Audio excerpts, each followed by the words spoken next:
Happy day to you. I'm so excited to be with you today. It's DeeAnne Rose Hope Riendeau here. And today on Wisdom Walks, we're going to be talking about the theme of love. I love it.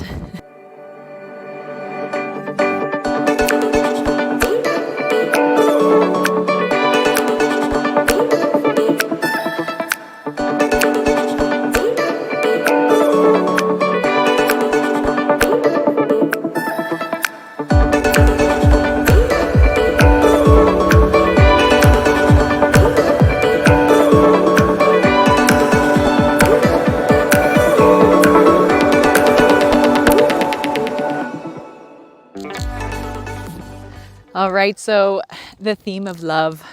I wanted to talk about love today because it's something that's been coming up a lot for me lately and really moving through a lot of even childhood work around love and how I received love and how I gave love. And I've come to some new understandings recently in a course that I'm taking.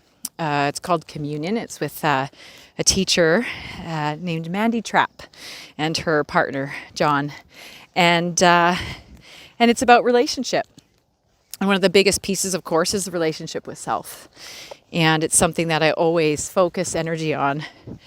And one of the things that I've noticed as a recurring theme in my life is I have a very addictive personality.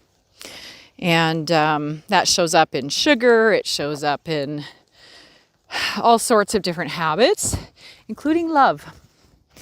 And I am most certainly addicted to love.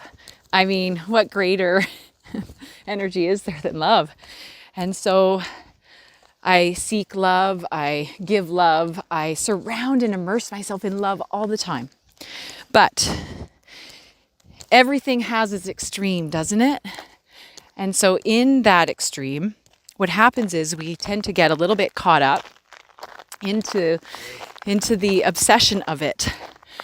Or we can. And I certainly am one of those, being an empathic addict. And I think for me, how it's manifested for me and this idea of addiction has been in getting really wrapped into energy of things, really feeling connections with people because I crave connection, because I am a connector. And so I find myself craving these connections. And in that experience, just in the last 7 months, I've had my heart crushed 3 times. Lucky number 3, I guess. And every time I go through the experience, I try and become more aware. Okay, how am I showing up in this? You know, am I falling into old patterns of behavior? And so I've had to get really honest with myself.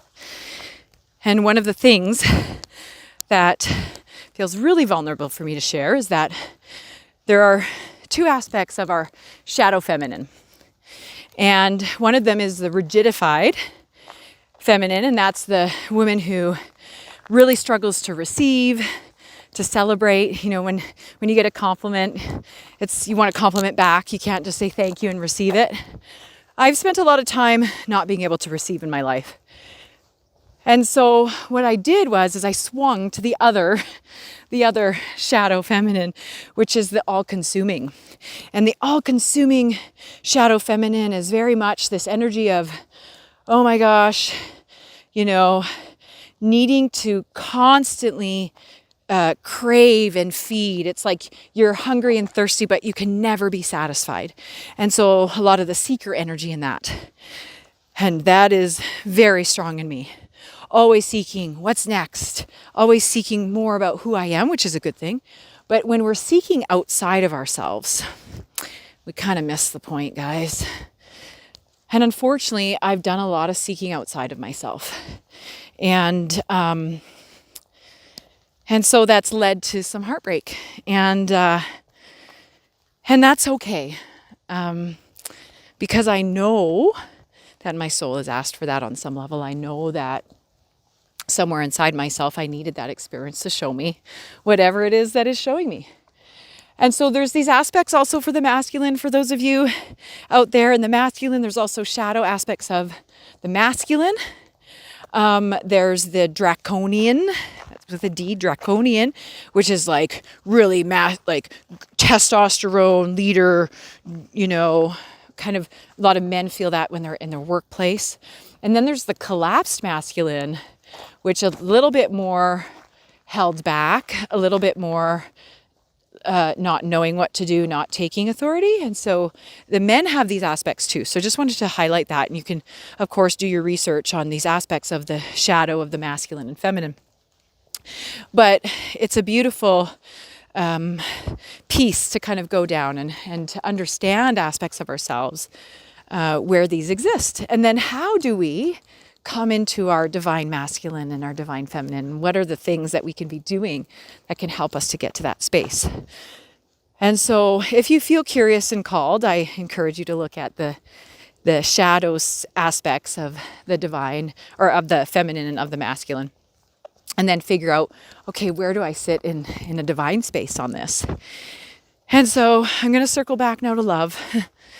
And this piece of me being a bit of a love addict, and that is the insatiable thirst that I have as that all-consuming feminine energy.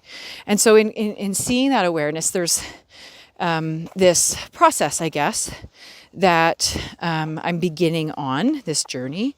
And the first is understanding those deeper wounds as a child, because that's where these shadow aspects come from, is, as an all-consuming, it typically is related to me not maybe getting enough affection as a child or something of that nature. And so when we can start to peel back the layers a little bit, then we start to gift ourselves a bit more of that innate wisdom that is already within us. And so this is an invitation to understand love for you and how you see love, how you express love, how you feel love, and just go on a little bit of a journey with that, and then recognizing maybe some of these shadow aspects of yourself.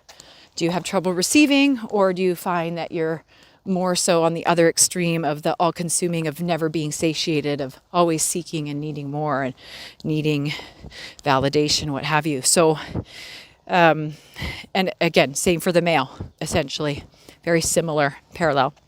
And so this is such an opportunity for us to, go on these deeper discoveries and understanding ourselves and understanding where we're looking for those aspects of love. Because here's the thing, we are pure love. We're made of pure love energy. It's innate.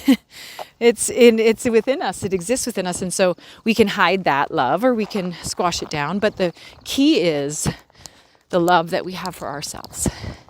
And the love I have for myself is so unconditional. And yet in so many experiences, I've poured myself into other people. And it's almost become a bit of a martyr energy, right? Like self-sacrifice. Like, I'll do anything for that person because that's how great I am. And yet inside my body's saying, oh my God, no, what are you putting yourself through? Like, why would you do that? And so again, recognizing how this shows up in your life and different aspects of your being as it relates to love. And so with that note, I'm just going to send my love to you. And while I do that, I'm going to send that love to myself too, for my hurting heart. and know that even in those places of suffering where we feel like maybe even love is absent, when we feel so heartbroken or rejected or hurt or whatever that is, even in those spaces, love resides. And so we can choose to allow ourselves to feel that love, even if it's buried beneath grief or sadness. Or we can choose to deny ourselves of it. It's really up to us. But it is most certainly there, and it is infinite. It doesn't go away. It's not conditional.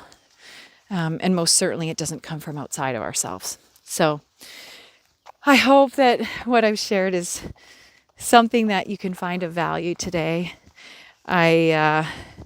it felt really vulnerable. I actually am surprised I didn't cry, but I didn't. And I want to thank you all for tuning in and holding space for me too. And know that I hold space for you as well as you move through whatever it is that you need to move through. So much love to all of you. Bye for now.